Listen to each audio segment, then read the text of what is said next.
You may have heard that student loans can give you a tax break, but what exactly does that tax break look like, and who can get it, and is it worth it?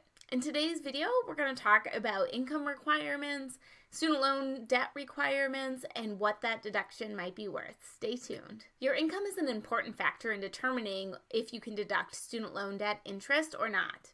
If you file your taxes as a single individual, you can deduct up to $2,500 of student loan debt interest if you make less than $80,000 a year modified adjusted gross income.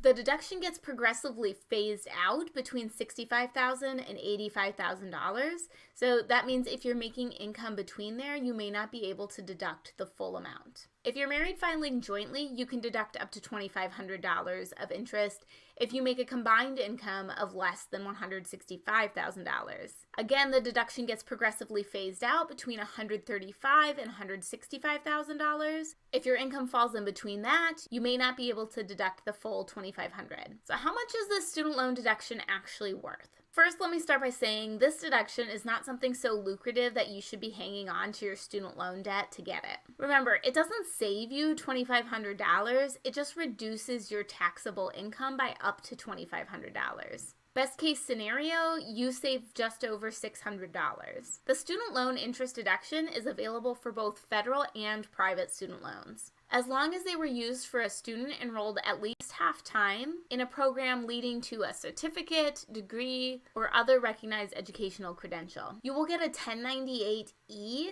statement of the amount of student loan interest you paid from your lender or lenders. Ultimately, the student loan tax deduction isn't a great reason to keep your student loans around, but if you're already repaying your debt anyway, it's helpful to know if you can deduct the interest you pay from your taxes. I'm going to put a link in the description below of the IRS tax assistant that helps you decide if you can take this deduction or not. As always, if you guys like this week's video, please give me a like and hit that subscribe button. There's a new video every other Wednesday.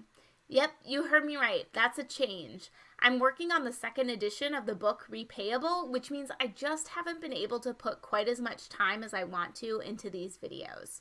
I hope you guys will understand, and hopefully the second edition of Repayable will be even better than the first and totally worth the wait. See you guys next time.